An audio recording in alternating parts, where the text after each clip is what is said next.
Oké, we zijn ondertussen 6:55, dus we gaan eraan beginnen. Bonsoir tout le monde. Merci à tous de vous avoir inscrits si nombreux. Le but de ce soir, c'est en fait un peu de vous présenter la nouvelle approche pour l'arbitrage qu'on veut lancer dans les mois et les années à venir. Avec een nouvelle structuur de la Officials Division. Dus goedenavond iedereen. Vanavond is de bedoeling om eerst een klein beetje te schetsen wat dat de nieuwe approach is die we willen nemen met de Officials Division. En daarna zal Fred Ferraar, de verantwoordelijke voor het masterplan arbitrage, zich voorstellen aan jullie en een kleine update geven van waar dat we momenteel mee bezig zijn.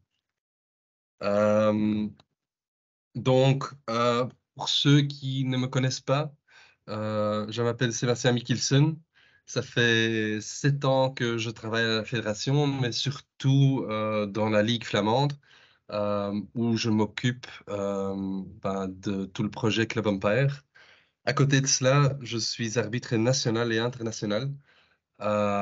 Et depuis le début de mars, je suis Head of Officials Division, donc le responsable d'arbitrage pour la Belgique. Et en parlant de ça, on parle de tous les niveaux d'arbitrage. Ça commence en 8 et ça va jusqu'en DH dames et ou messieurs.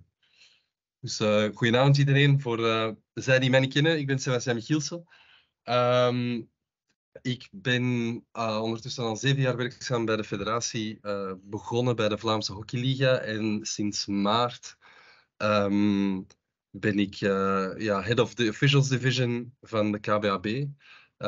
Geen voltijdse functie, maar een kleine verschuiving van mijn pakket. Dus ik blijf me bezighouden met de arbitrage op lokaal niveau binnen de VHL met het Club Empire project.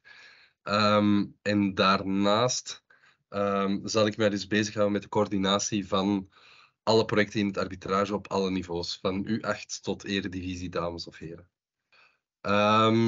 Wie zit er nu allemaal in die Officials Division, hoor ik jullie vragen. En daarvoor wil ik jullie even een slide tonen. Misschien even voor ik verder ga. We willen een aantal zaken uit deze presentatie ook verder gebruiken in onze communicatie. Dus daarom wordt de hele sessie opgenomen. Achteraf zullen wij die ook delen met jullie. Donc, on enregistre ce workshop parce qu'on veut l'utiliser dans le futur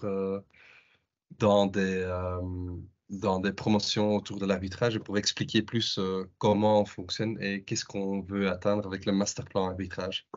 Donc, pour la Officials Division, j'ai un peu déjà expliqué mon rôle. Donc, j'ai un double fonction. D'un côté, responsable et Head of Officials Division. Donc, j'essaye de gérer les 5 autres personnes, une des 5 étant moi-même. À côté de cela, il y a Alexandre Plaisant qui est l'Umpire Academy Manager de la LFH. Donc, ceux d'entre vous qui jouent ou travaillent dans des clubs LFH connaîtront probablement Alexandre déjà. Il y a Michael Pontus qui est l'Officials Manager. Donc, lui, il s'occupe de tout ce qui est arbitrage national. Et on cherche encore, et j'espère que vous avez vu cette vacature, cette offre d'emploi, on cherche encore un support coordinator de l'Officials Division. Donc, quelqu'un qui va soutenir Michael Pontus dans tous ces projets, dans le travail et tout ce qui est le day-to-day dans l'arbitrage national. Et donc, à côté de ces 3 autres personnes, il y a Frédéric Ferrard qui est engagé début mars pour développer et exécuter le masterplan arbitrage. Donc, lui, c'est notre project manager du masterplan. Dus zoals ik daarnet al even heb uitgelegd, mijn rol binnen de Officials Division is tweeledig. Ik blijf het stuk Club Empire ondersteunen op lokaal niveau binnen de clubs in de VHL. Daarnaast hou ik het overzicht over de verschillende projecten en de verschillende aanpakken voor de arbitrage in België in het algemeen. Mijn tegenhanger op clubniveau aan Franstalige kant is Alexandre Plaisant. Zij is de Empire Academy Manager van de LFH. Daarnaast heb je nog Michael Pontus, die is Officials Manager en dus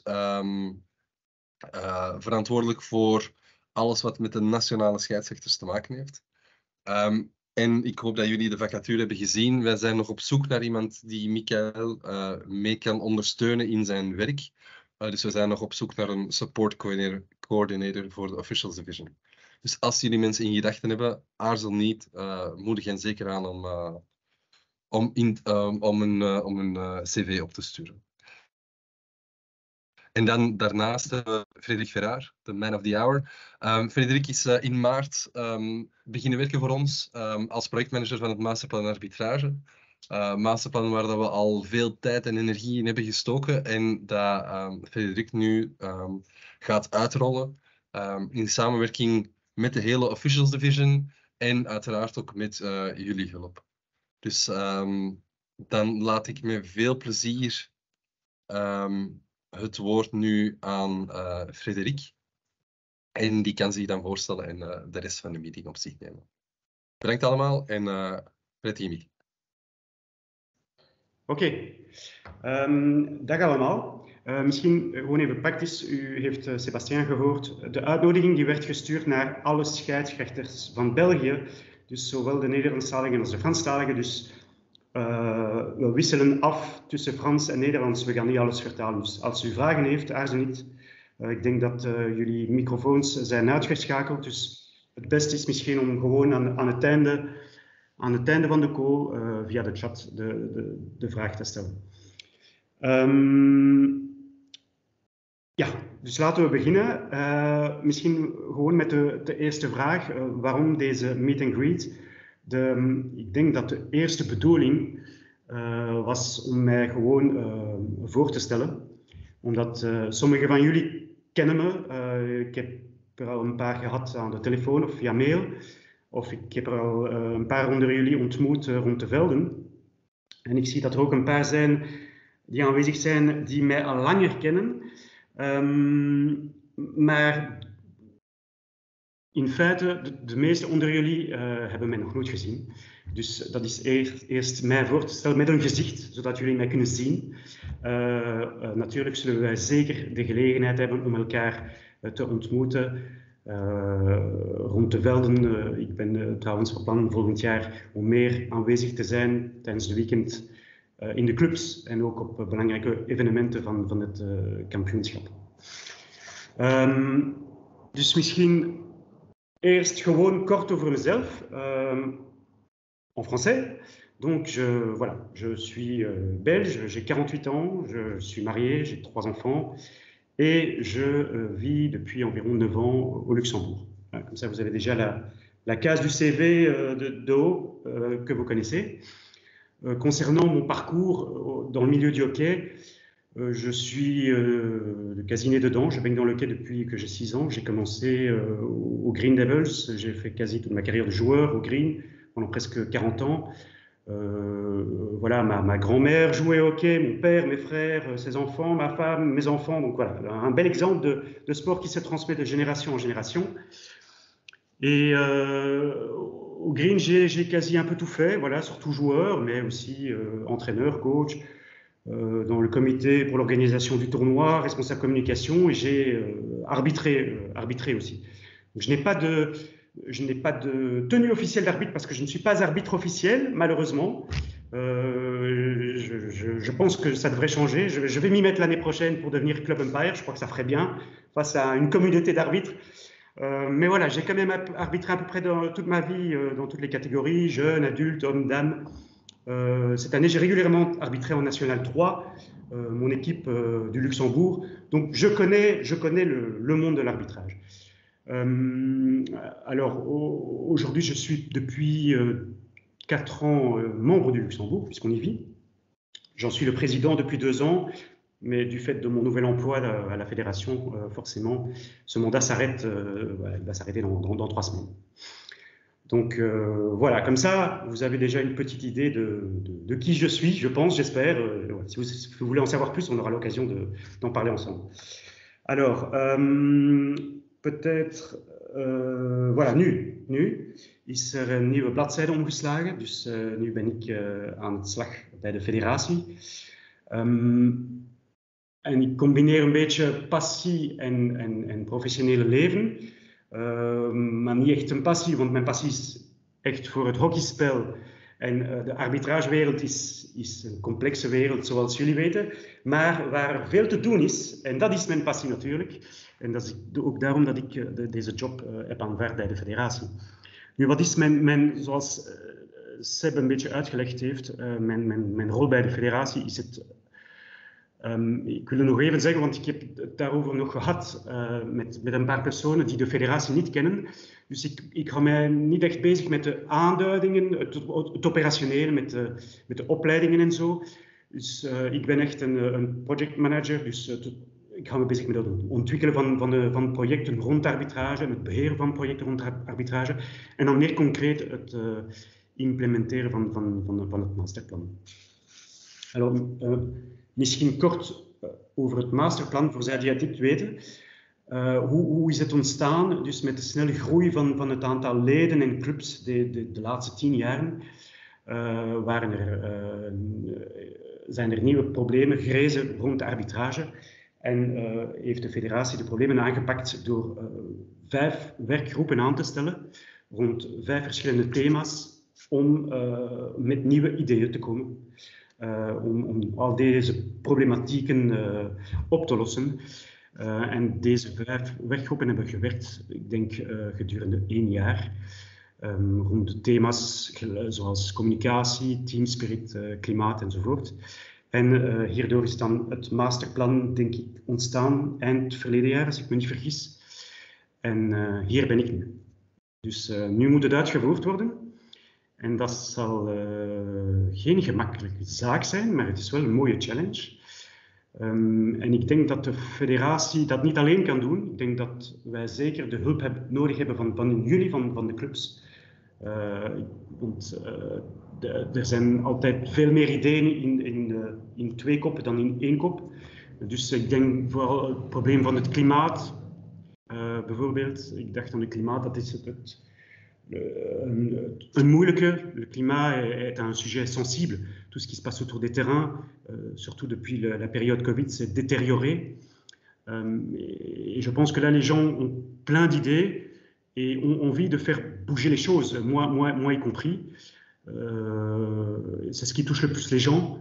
Mais c'est à la fois aussi le plus difficile parce que voilà, on touche à l'humain, on touche au comportement, aux mentalités qui sont bien implantées dans la culture, dans l'éducation, et donc c'est difficile d'avoir de l'impact là-dessus. Donc qu'est-ce qu'on peut faire? Voilà, j'ai pas de baguette magique pour dire voilà, le climat va changer, les arbitres vont être respectés, etc. Non. Donc mon plan, c'est d'intégrer des petits projets de manière progressive et j'espère durable. Donc on peut travailler avec des campagnes de sensibilisation. On a entamé une collaboration avec d'autres fédérations de sport collectif qui font face aux mêmes problèmes. On peut constater, on croit que c'est apparent. On dit souvent, on n'est pas au foot ici, mais non, c'est pas le cas. Il y a ces problèmes-là au hockey, il y a ces problèmes au basket, il y a ces problèmes au rugby, contre toute croyance. Donc voilà, on peut s'inspirer, je pense, d'autres fédérations, et les autres fédérations peuvent s'inspirer de nous également pour essayer de faire bouger les choses. Alors, pour commencer par ce qui a déjà été mis en place, finalement, je me suis attaqué plutôt au thème le plus important, je pense, le thème qui traverse finalement tout le masterplan est celui de la communication. Voilà, la communication est essentielle. Je pense qu'on peut résoudre beaucoup de choses par une bonne communication, par le ton de la communication, entre arbitres, je veux dire, envers les arbitres, mais aussi envers le public. Donc, donner plus de visibilité à l'arbitrage, ça fait aussi partie de la communication. Et donc, le premier projet qui est né, finalement, c'est celui qu'on a appelé On l'a appelé Your Whistle. Donc, je ne sais pas si vous êtes sur les réseaux sociaux, si vous avez vu la première vidéo qui a été lancée début de ce mois, je pense. En résumé, on a sélectionné toute une série de vidéos, des vidéos qui sont exploitables déjà, parce que c'est pas facile de trouver de vraies bonnes images, on n'a pas les caméras de l'EHL, de sélectionner, de monter une série de vidéos qu'on va publier sur les réseaux sociaux. La première a été publiée il y a quelques semaines, avec une certaine situation de jeu, où une décision doit être prise au niveau de l'arbitrage, ou a été prise. Et donc, elle est publiée sur Instagram, sur Facebook, et alors on pose clairement la question aux internautes qui veulent participer au petit jeu. Voilà, vous, si vous aviez eu le sifflet en bouche, qu'auriez-vous fait? Qu'auriez-vous sifflé? Et c'est un multiple choice, donc ils ont coché la case correcte. Et puis après quelques jours, c'est un arbitre officiel, un arbitre national. On a commencé avec des arbitres nationaux qui donnent finalement la réponse correcte. Donc il est filmé et il explique la phase, il explique la règle et ainsi que la décision correcte à donner. Donc voilà, j'aime bien cette idée parce qu'elle met en lumière,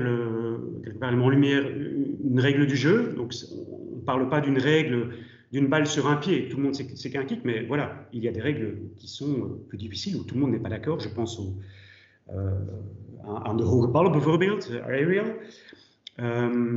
En dat is ook eigenlijk een manier, dus de spelregel, maar ook een manier om zichtbaarheid te geven aan de scheidsrechter. Omdat hij wordt zelf gefilmd en hij geeft zijn antwoord.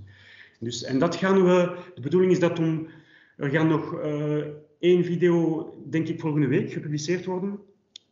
En daarna zullen we verder doen volgend seizoen. En de bedoeling is dat om 2 keer per maand te doen. We gaan dat proberen 2 keer per maand te doen.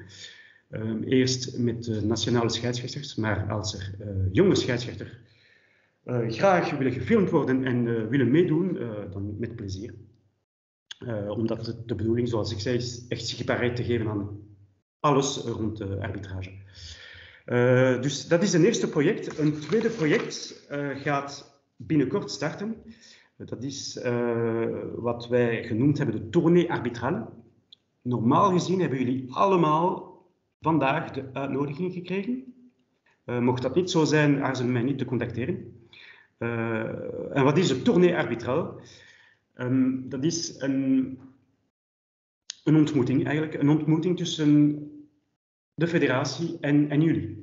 Dus de bedoeling is om eigenlijk geen overhoring of zo, of geen officieel debat te hebben met slides en zo rond arbitrage, maar wel gewoon een vrije discussie met vragen en antwoord, waar wij allemaal aanwezig zullen zijn in principe. Dus zowel Sébastien, zoals Alexandre, Michael en mezelf, iedereen van Official Division, zodat wij echt over alle onderwerpen rond arbitrage kunnen spreken. We hebben dat proberen te starten verleden maand. Het was wel informeel. We waren met een 10-tal scheidsrechters en het was echt een leuke ervaring met zowel jonge scheidsrechters die aanwezig waren als oudere scheidsrechters. En het was echt een open gesprek en dat is ook een manier om ten eerste elkaar te ontmoeten en uiteindelijk een band te creëren tussen ons. Dus voor zij die het niet weten, de eerste officiële tournee arbitraal zal plaatsvinden op 28 juni op Waterloo Docks. Het is vanaf 7 uur en wij gaan dus samen iets eten en drinken en spreken over arbitrage. Het zal echt gezellig zijn. Dus ik hoop dat jullie met velen aanwezig zullen zijn. En nadien zullen we dat normaal gezien verder doen, ook vanaf volgend seizoen 1 keer per maand, overal in België. Dus dat zijn 2 grote projecten die lopend zijn. Een derde project dat ook opnieuw zal starten, want het werd een beetje, denk ik, vergeten, is de newsletter voor de arbiters. Dus ik zal er niet veel over zeggen, want volgende week wordt de newsletter gepubliceerd. Het gaat enkel en maar over arbitrage. Dus interessant voor jullie dus. En trouwens, dus voor wat betreft het project rond arbitrage, echt aarzel niet om mij te contacteren als jullie ideeën hebben. Bijvoorbeeld, ik weet niet, vous avez des images vidéo au sein de votre club qui sont exploitables, vous pouvez me les envoyer. Vous souhaitez accueillir, par exemple, au sein de votre club une tournée arbitrale, prévenez-moi. Vous souhaitez être filmé pour être vu et expliquer une règle du jeu. Voilà, tout ça, ce sont des choses possibles. Ou même si vous avez des suggestions, un projet au niveau qu'on pourrait utiliser au niveau du climat à améliorer. Voilà, tout ça, ce sont des idées. Le but, c'est vraiment qu'on puisse travailler ensemble parce que je pense que la fédération toute seule, elle n'y arrivera jamais. On a besoin de la collaboration des clubs, surtout en ce qui concerne tous les problèmes de comportement respectueux des supporters. En tot slot wil ik dan ook zeggen, wat betreft Team Spirit, wij hebben ook nieuwe ideeën uitgevoerd. Dus namelijk, jullie hebben ook normaal gezien de uitnodiging gekregen voor morgen aan de Proli. We zijn ongeveer met 140, dus dat is tamelijk veel. Ik hoop dat het gezellig wordt. Maar er zijn ook nog andere ideeën, namelijk ik behoud de verrassing voor, het zal voor in augustus zijn. Binnenkort zullen jullie geïnformeerd zijn. Voilà, ik denk dat ik bijna een beetje alles samengevat heb. Il y a d'autres, bien entendu, d'autres idées en tête sur lesquelles on va travailler cet été et la saison prochaine, qu'on doit encore conceptualiser, de chouettes idées, vous verrez. Et voilà, j'espère que voilà, vous en savez un peu plus sur moi. Maintenant, je ne sais pas si vous avez des questions, des remarques à faire. Je propose que vous le fassiez dans le chat. Je pense que c'est le plus facile parce qu'on est beaucoup. Donc, n'hésitez pas à écrire. Ou je peux activer votre micro si vous souhaitez absolument parler. C'est possible aussi. Ik stel voor dat we dan gewoon werken met de handjes die worden opgestoken. Dus ik denk een eerste, Erik. Ja, je kan je micro unmuten en je vraag stellen. Ja. Bonjour tout le monde, goedenavond. Ik ben Club Umpire bij Indiana. Ik denk sinds vorig jaar. En ik word soms geconfronteerd met de speciale situaties, vragen die mensen mij stellen, die ik ook meemaak op het veld. Die gaan bijvoorbeeld niet alleen over bijvoorbeeld zowel bij U12, U14, bij PC's, maskers of spelers spelen met maskers. Tot waar mogen ze gaan? En mijn vraag is eigenlijk meer algemeen. Is er ergens op de website van de bond ergens een referentiedocument waar zo'n, tussen aanhalingstekens, technische spelregels opgesomd zijn? Omdat ik ga eerlijk zeggen, ik heb al een beetje gezocht, ik heb die nog niet gevonden. En ik weet bijvoorbeeld, ik heb al veel geleerd van onze clubscheidsrechters en van andere scheidsrechters aan wie ik vragen gesteld heb.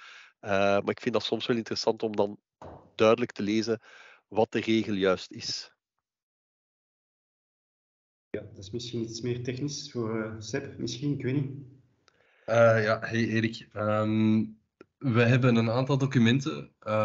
Er zijn ook een aantal zaken die worden doorgestuurd naar de Club Umpire coaches. Dus ik weet niet of je Renaud al gecontacteerd hebt. Ja, maar ik ga hem dan nog eens contacteren daarmee. We zijn volop bezig. Een aantal, normaal gezien, alle Club Umpires hebben al toegang gekregen, toch zeker binnen de VHL, tot een e-learning. Ja, klopt. En dus daar zullen we ook in de toekomst op verder blijven inzetten. En een deel daarvan, van die e-learning, kan zijn dat we een soort forum of creëren waar dat soort vragen op kunnen gesteld worden. En dat we dan daar een naslagwerk hebben van de tricky vragen. Maar op dit moment is er niet één locatie op de website. We hebben gegevens doorgestuurd via de Club Umpire Coach. En we zijn ermee bezig om online ook meer een archief te hebben van dat soort vragen. Ja.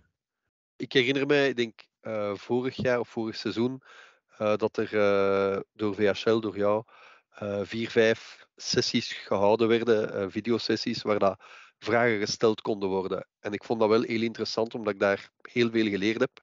Buiten de klassieke fouten en opstellingen van scheidsrechters, ook een deel, als ze ter sprake kwamen, die technische fouten en dergelijke. Oké, dat is goed. Wel bedankt. Merci. Geen probleem.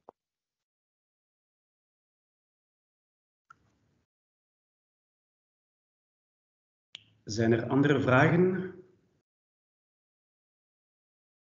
Vas-y, Philippe. Oui, bonjour. Excusez-moi de vous déranger. Dites, j'ai vu sur le site de la Fédération française qu'il y avait un très bon PowerPoint avec pas mal d'explications de règles de base. Ce sont des petites animations, enfin pas des animations, une présentation où on explique les règles de base. Je pense qu'il serait peut-être intéressant qu'au niveau de la fédération, on ait le même style, peut-être avec un peu, qu'on puisse afficher ça dans les différents clubhouses, parce qu'on a quand même, il faut bien se le dire, de plus en plus des gens qui viennent de l'extérieur, qui ne sont pas habitués aux règles, et avant de rouspéter, il faut peut-être qu'ils soient informés de ce que sont les règles du hockey, le kick, etc. C'est facile, on a vite fait, mais bon, quand on montre ne serait-ce qu'un long corner, c'est déjà plus difficile à interpréter, c'est déjà une manière différente de se présenter, et donc je pense qu'un petit, je ne sais pas comment on peut appeler ça, une petite affiche, elle pourrait présenter. Je vous invite à éventuellement regarder du côté de la Fédération française. Moi, j'avais trouvé ça intéressant, mais comme ce sont leurs droits, donc je ne peux pas me permettre de les copier et de les mettre sur le site. Donc, tu veux dire des fiches différentes des fiches déjà existantes sur le site de la Fédération? Oui, ça existe. C'est une présentation PowerPoint que la Fédération française de hockey a mis en ligne et on le retrouve facilement. Ce sont les règles de base, hein, et c'est sur une sorte de petit pictogramme. Ce sont des petits dessins qui font qu'à ce moment-là, on puisse mieux se sentir. C'est-il? Parce que cela, nous avons aussi. Ah, mais oui, mais le problème, c'est que quand je le cherche, je ne le trouve pas sur la Fédération, sur la RBH. C'est ça le problème. La Fédération française, je l'ai en ligne directe, je ne sais pas pourquoi, et je cherche plein d'éléments, plein de choses. Voilà, peut-être qu'on peut améliorer alors peut-être je vais regarder le chemin vers l'outil. Oui, et pourtant je passe régulièrement mon temps à lire l'ensemble de ce qui est programmé et présenté, et je n'arrive pas toujours à trouver, mais je pense que le collègue précédent a fait aussi ce genre de remarques par rapport à différentes normes techniques qui ne sont pas définies, hein, on ne définit pas. Donc voilà, je pense que ce serait peut-être une bonne chose de mettre dans tous les clubhouses ce genre de petits... Oui, mais ce n'est pas tout à fait ça. Je suis désolé, je ne l'ai pas sur mon PC en ligne directe, donc ce n'est pas facile pour moi de vous le montrer. Mais c'est vraiment un petit picto où on voit un petit personnage qui explique la manière dont on va... la symbolique et la manière dont on donne la signalisation. Par exemple, voilà, quand on met... une balle, un jeu dangereux, voilà, quand c'est ceci. C'est vraiment expliqué de manière symbolique et c'est très bien fait. Maintenant, bon, ce n'est jamais qu'une idée et c'est à vous un peu de voir si ça vaut vraiment la peine d'aller plus loin. Mais je peux donner des références éventuellement, mais ce sera en dehors par message externe. Ah, ça sera parfait. Je vais si vous avez le lien, ça sera j'ai le lien parce que regarder. Oui, je regarde encore régulièrement pour essayer de voir. Il y a des différences, ça c'est clair. Maintenant, c'est les règles internationales, donc je suppose qu'elles ne sont pas aussi grandes les différences que ce qu'on a chez nous. Voilà. Merci. Et merci pour vos invitations. Merci.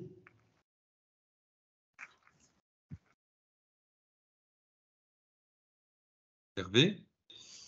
Hervé, je vois, oui, il y a une question. Non, c'était pour réagir par rapport en fait à Philippe. Sur le site de la RBH, il existe déjà des vidéos qui montrent, notamment en fait Sébastien Mickinson, qui montre effectivement donc des vidéos par rapport à certaines fautes, par rapport au kick et tout ce qui s'ensuit. Juste pour dire que moi, Exactement. Merci Laurent.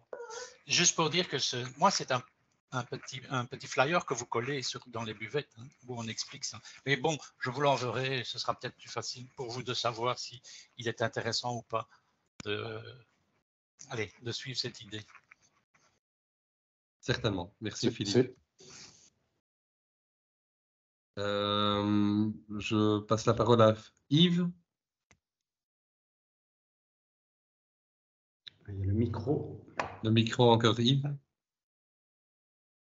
Branché. Voilà, vous m'entendez? Oui. Bon, mais bonsoir à tous. Bienvenue Frédéric. Merci. Au niveau de ton investissement pour l'arbitrage. Déjà, merci. Il y a un point qui m'a interpellé cette année extrêmement fort.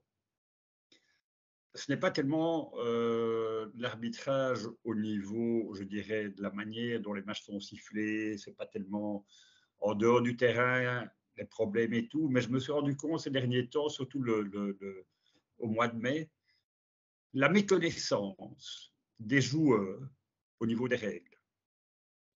Je vais donner un simple exemple. Donc, le dernier week-end de championnat, fin mai, j'ai sifflé un match en U19 Boys, l'FH2 ou l'FH3. Ce match s'est soldé par une verte, 2 jaunes, une rouge. Je crois que c'est la deuxième fois que je donne une rouge de ma vie. Et en discutant, bon, j'ai eu en fait 2 choses qui m'ont interpellé. Quand j'ai commencé à mettre les cartes sur la feuille, les parents, le coach m'ont regardé, ils m'ont dit, tu vas mettre les cartes sur la feuille. Je dis, mais oui, je mets la carte sur la feuille. En arbitrage club, 8 fois sur 10, ça ne se fait pas. Donc ça, c'est la première chose, je crois, qui est à faire appliquer. La seconde chose, en discutant avec les joueurs à qui j'ai donné la rouge, quand je lui ai expliqué pourquoi, donc c'est une insulte envers un de ses équipiers, il m'a répliqué, mais c'est un de mes équipiers que je parle, ce n'est pas un adversaire. Quand tu insultes un joueur une première fois, une deuxième fois, insulte envers un joueur, qu'il soit équipier ou adversaire, c'est la même chose. Je vais y aller franco, je dis, on ne gueule pas sur un équipier devant tout le monde, on ne le traite pas d'enculé 2 fois. Et donc, il a pris la rouge. Et il ne comprenait pas pourquoi. Donc, je me suis rendu compte, en fait, en discutant avec les 2 équipes après, et après ça, super sympa, c'était le dernier match de la saison, les parents à la même table, les 2 équipes au même table aussi, très bonne ambiance. Mais je me suis rendu compte que tous ces joueurs ne connaissent pas les règles. Oui, ils savent ce que c'est un kick. Ils savent ce que c'est un backstick. Mais les différentes fautes qui peuvent entraîner une sanction, quand je dis une sanction en dehors du coup de sifflet, d'une carte ou ou autre, ils ne sont pas au courant. Ils ne savent pas qu'une insulte envers un joueur mérite une carte. Et je crois qu'il y a, en dehors des fautes de base que l'on apprend tous dans, en passant son examen d'arbitre théorique, je crois qu'il y a une réflexion à faire également sur la connaissance des fautes de la part du joueur, ce qu'on peut faire, ce qu'on ne peut pas faire. Tant au niveau comportement qu'au niveau de certaines poussées qui sont des poussées plus que costaudes. Il y a un rappel à faire, à mon avis, à partir, je dirais, des U14, des U16. Je ne parle pas des équipes premières qui sont arbitrées par des club umpires ou bien par des nationaux, mais dans plus ce qui part vers le hockey loisir, je crois qu'il y a un rappel peut-être à faire. C'est souvent de l'arbitrage club. Les parents connaissent les règles, mais ne les appliquent peut-être pas à fond. Ils ne connaissent peut-être pas non plus les finesses de chaque règle. Et donc, voilà. Quand je parlais de ce match en 19 Boys, à la fin du match, les parents des 2 équipes m'ont dit « Chapeau, tu as osé. Moi, je n'aurais jamais pu siffler comme ça. ils m'ont tous remercié pour cet arbitrage, qui n'a pas été spécifiquement sévère, mais qui était, je crois, toutes les cartes étaient justifiées. Donc, je crois que là, il y a également un travail à faire avec toutes ces équipes en jeunes qui vont plus se destiner au hockey de loisir en Fun League par après. Il y a un travail à faire pour éviter que par après, quand ils jouent en Fun League et qu'ils sont arbitrés par des équipiers ou d'autres clubs, d'autres arbitres Fun League, que ça ne dérape de trop. Oui, tout à fait. Merci Yves. On prend note et on sait que cette connaissance ou méconnaissance est parfois un grand problème, surtout sur le terrain avec les joueurs, mais aussi avec les arbitres parfois. Donc, Oui, et d'ailleurs, ça va j'ai encore entendu récemment, ça va même jusqu'au plus haut niveau, en division d'honneur, où tous les joueurs ne connaissent pas bien les règles. Donc c'est vraiment général. ok. Hervé, tu relances une question? Non, je relance pas une question, c'est juste en fait une réflexion. C'est que malheureusement, effectivement, Sébastien, on connaît évidemment donc l'ensemble des choses. C'est que en tant qu'arbitre national, à partir du moment où on arbitre en LFH 3, il faut être plus proactif au niveau didactique plutôt que sanctionnel. Et c'est là toute la difficulté au niveau didactique. C'est que, OK, ils ne connaissent pas les règles, mais il faut simplement leur expliquer. En arbitrant, il faut leur expliquer, leur montrer et tout ce qui s'ensuit. Et au fur et à mesure qu'on monte, évidemment, dans les divisions, on devient de plus en plus sanctionnable. Voilà, c'est juste ça. C'est vraiment ça reste en fait, que ce soit en fait en DH au niveau international et tout ce qui s'ensuit, et surtout en DH, moi je le remarque quand je regarde évidemment tous les matchs internationaux, c'est qu'il y a énormément de communication entre les arbitres et les joueurs. Ce qui ne se fait pas en fait, au fur et à mesure qu'on descend, ça ne se fait pas. Et c'est là qu'il faut travailler. Alors je vais faire comparer à... C'est une très très bonne remarque.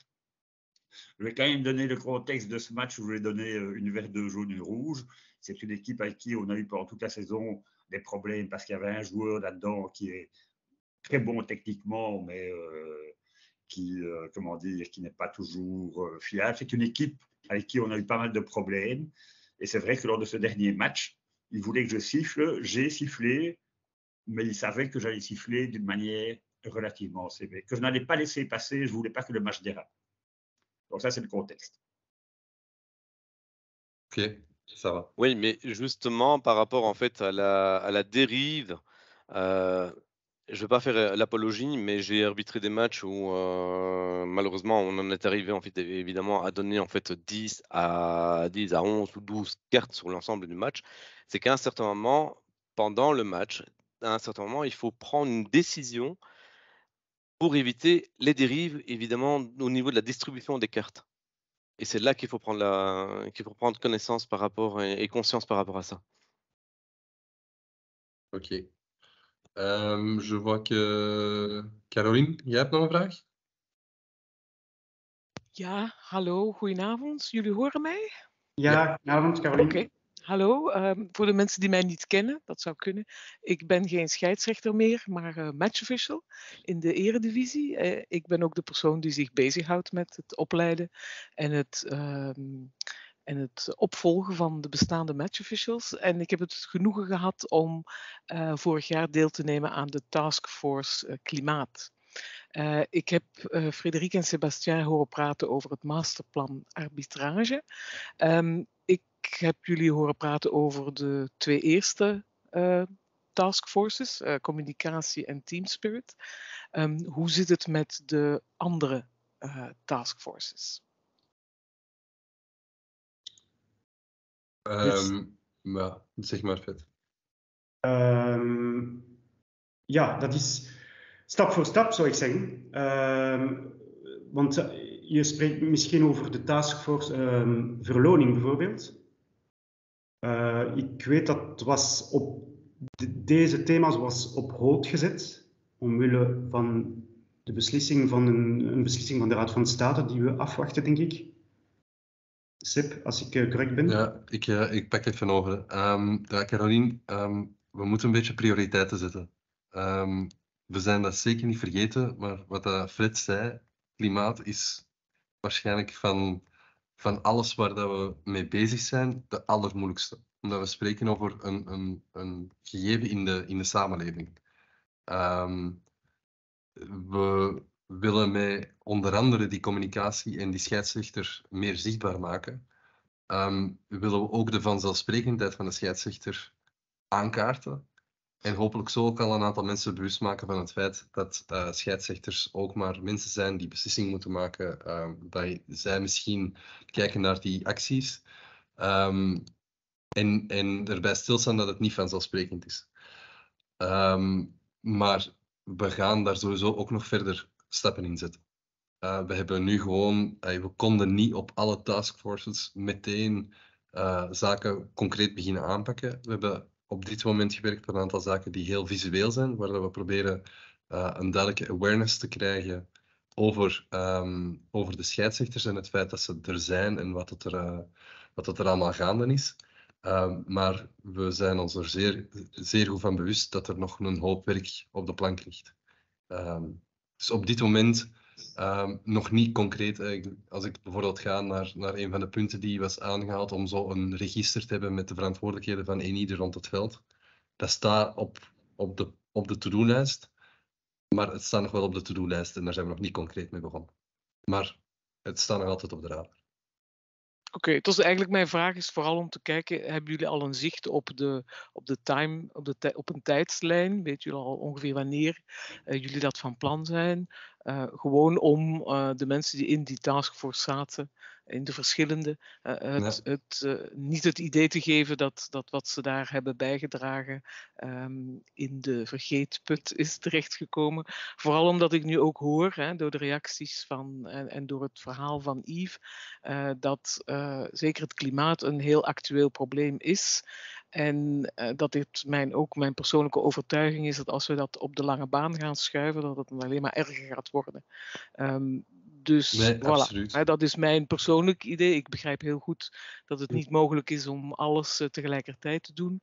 Maar het zou misschien goed zijn om in het masterplan arbitrage nog even een communicatie te doen over waar staan we nu, waar gaan we naartoe, zodat we daar een iets wat duidelijker beeld over hebben. Dat is eigenlijk mijn suggestie eerder. Ja, oké. Dankjewel. Oké. Joris, jij hebt nog een vraag? Ja, dank je. Sorry, ik heb geen stem vandaag. Oui, merci beaucoup, Sébastien. Et j'ai une question pour les gentils organisateurs. Merci pour vos efforts. Est-ce que je n'ai pas vu passer l'invitation à cette tournée arbitrale? D'ailleurs, le lien pour ce soir était également dans mes spams, mais je n'ai pas vu passer d'invitation pour la tournée arbitrale. Voulez-vous bien rappeler le lieu et la date, s'il vous plaît? Alors, Joris, je peux te l'envoyer. Je vais vérifier. Le lieu, c'est au Waterloo Ducks. Et la date, c'est le mercredi 28 juin. D'accord. À quelle heure? À partir de 7 heures. Ah, parfait. Le 28 à 7 heures. Il n'y a pas d'obligation de timing. Tu viens quand tu peux. D'accord. C'est une excellente initiative. Merci beaucoup. Ça renforcera notre corporatisme qui m'est tellement cher.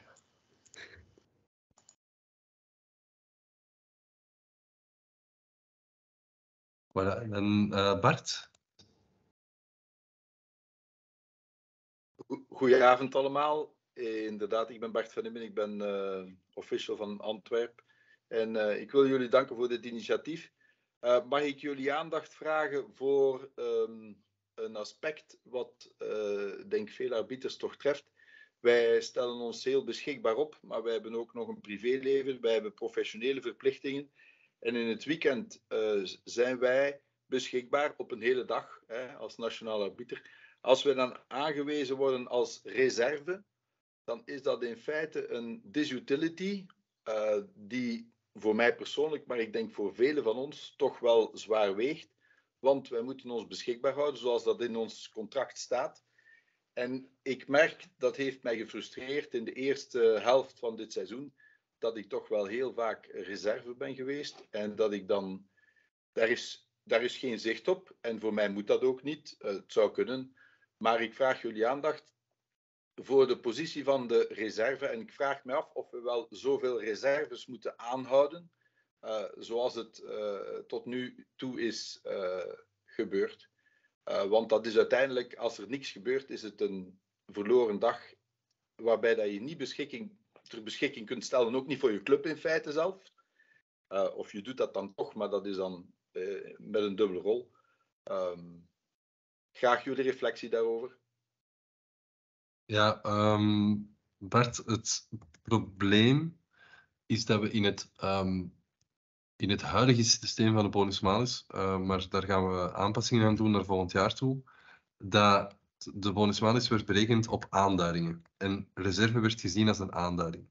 En dus om te voorkomen dat scheidsrechters beschikbaar waren, maar niet aangeduid als reserve, en de clubs zo te straffen tussen aanhalingstekens omdat ze toch een scheidsrechter hadden geleverd, maar die niet werd meegeteld, is er dus op vraag van de clubs zijn eigenlijk iedereen die beschikbaar was als reserve ingepland. We gaan het toekomstige systeem zal gebaseerd zijn op beschikbaarheid. Dus dat heeft misschien al wel een impact. Nu, Mika Pontus zal daar de juiste, echt het heel specifiek antwoord op kunnen geven. Maar dat heeft misschien al wel een impact op het aantal reserves die zullen ingepland worden. Maar weet dat je soms denkt, er zijn zoveel reserves, ik zal wel niet aan de beurt komen. Er zijn weekends dat wij meer dan 20 scheidsrechters hebben die afbellen. Wat dat ook echt een enorm probleem is voor ons om wedstrijden in te plannen.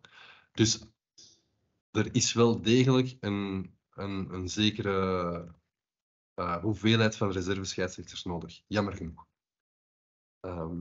Maar voilà. Dus we zijn er ons wel van bewust. En er zal sowieso al een aanpassing gebeuren. Ik weet niet in welke mate dat die dat volledig zal opvangen. Maar er zal wel een impact zijn naar volgend jaar toe. Oké?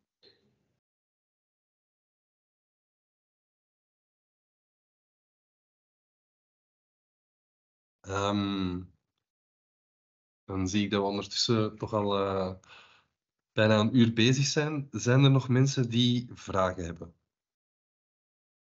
Laurent? Oui, je voudrais juste par rapport à tous les gens qui sont ici ce soir, on a tous les arbitres nationaux et tous les clubs umpires ont reçu l'invitation. Oui. Il y a combien d'arbitres nationaux de moins de 25 ans qui sont présents ce soir? On devra vérifier la liste. Parce que les arbitres de 25 ans ont peut-être aussi des examens maintenant. Donc, Oui, ok, mais en fait, on a eu un bout de discussion hier soir où effectivement, et par rapport à ce que Bart disait, aujourd'hui, au niveau des disponibilités, il y a une amplitude dans l'âge des arbitres qui fait que les possibilités de se mettre disponible, d'être réserve ou de changer de disponibilité moins de 15 jours avant la date de disponibilité, bah, c'est possible pour des gens qui ont notre âge. Je ne sais pas quel âge tous vous avez, mais à 50 ans, à 45 ans, les impératifs ne sont peut-être pas les mêmes qu'à 20 ans. Et donc, c'est vrai que la méthode de mise en disponibilité ou d'annulation ou éventuellement de remise en disponibilité 10 jours avant un arbitrage, c'est plus la même chose pour les jeunes et pour les plus âgés. Or, les plus âgés, souvent, ils ne vont pas se mettre disponibles parce qu'ils peuvent avoir des impératifs, mais ça change plus vite. Et donc, on n'a pas les mêmes critères pour se décider, mais tout se fait sur la même méthode. Et je pense que peut-être il faudrait tenir compte de ça, pas pour faire deux systèmes différents, mais se rendre compte que la disponibilité des jeunes et des plus vieux arbitres nationaux ne fonctionne pas de la même façon. Et ça pénalise, ce que Bart disait, c'est vrai, parfois on est désigné, on se met disponible, on n'est pas désigné, parfois on se met disponible, on est réserve. Et quand on est réserve, on voit des messages arriver en disant on manque d'arbitres. non, pourtant, moi, je suis disponible. Donc, c'est vrai qu'au niveau disponibilité, il y a un gap, en fait. Alors, aucun système est idéal. Hein. Je ne dis pas qu'il n'est pas bon, le système. Je ne critique pas le système parce que je pense qu'il a amélioré plein de choses par rapport à l'ancien. Mais on a aujourd'hui, l'amplitude d'âge des arbitres nationaux est beaucoup plus grande qu'il y a 10 ans. Il y a 10 ans, il n'y avait pas d'arbitres nationaux qui... Enfin, oui, allez, il y a 10 ans. Il y a 20 ans, il n'y avait pas d'arbitres nationaux qui ont 15 ans, qui avaient 18 ans. C'était tous des personnes qui avaient 30 ans. Mais c'est compliqué, en fait. Ce système est compliqué vu l'amplitude d'âge de tous les arbitres nationaux. Mais voilà, c'était juste pour rebondir ce que Bart disait. Moi, je suis d'accord avec lui. Donc, Ouais. voilà.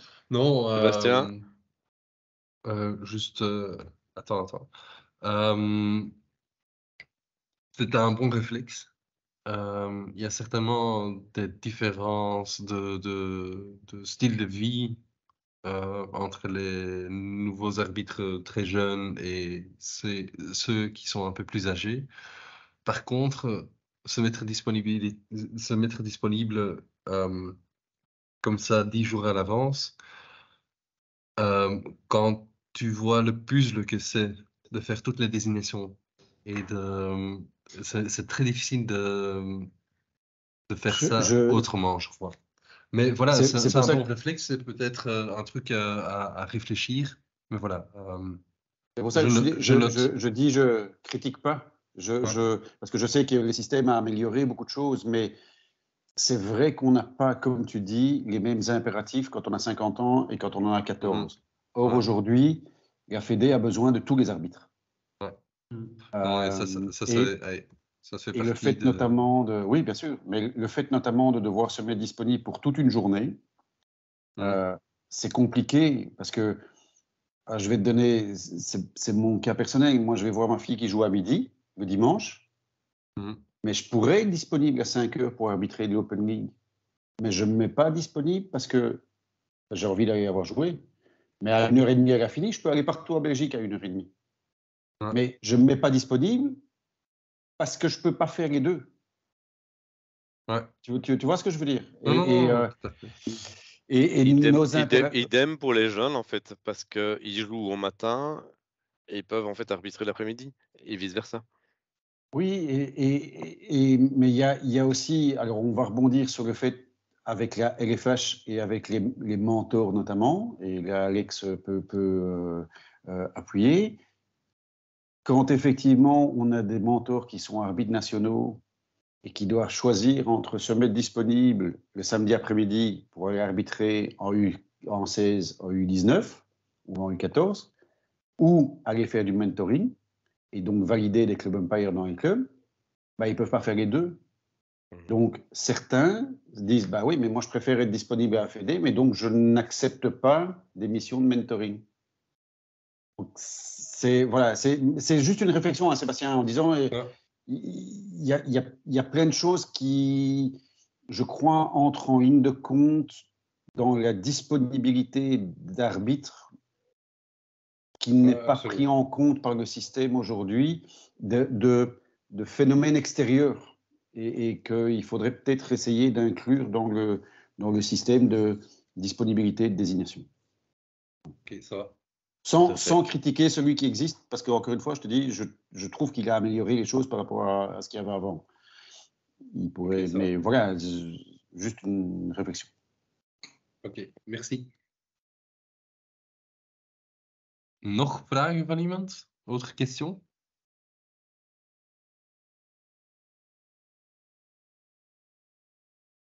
Dan denk ik dat wij een dikke dankjewel zeggen aan jullie allemaal. We waren vandaag met 40 personen voor een uitnodiging die deze maandag is verstuurd, waarvoor onze excuses. En dat zullen we misschien de volgende keer wat meer op voorhand sturen. Mais nous sommes ravis que vous étiez tellement nombreux ce soir. Voilà, comme Fred a expliqué, ce n'est qu'une première étape. Cette tournée arbitrale, nous tient vraiment à cœur. Pour nous, c'est quelque chose... on a un peu discuté maintenant, c'est un peu difficile avec 40 personnes dans un call. Mais voilà, sur la tournée arbitrale, c'est ça ce qu'on veut. On veut engager les gens, on veut aller parler aux gens. Ja, wij willen gewoon heel duidelijk de stap als federatie naar alle scheidsrechters, naar alle leden van het hockey zetten om te vertellen over wat dat we doen, wat dat we willen doen, welke problemen dat we tegenkomen en hoe dat we er misschien samen uit kunnen geraken. Dus van mij en van Fred een heel dikke merci en prettige avond voor jullie allemaal. Bedankt. En misschien tot morgen dan. Voilà, uiteraard. Zij die willen, met veel plezier. Au revoir tout le monde, bonne soirée. Au revoir, Bye bye. merci. Merci Beaucoup. Au revoir. Au revoir. Bonne soirée. Bonne soirée.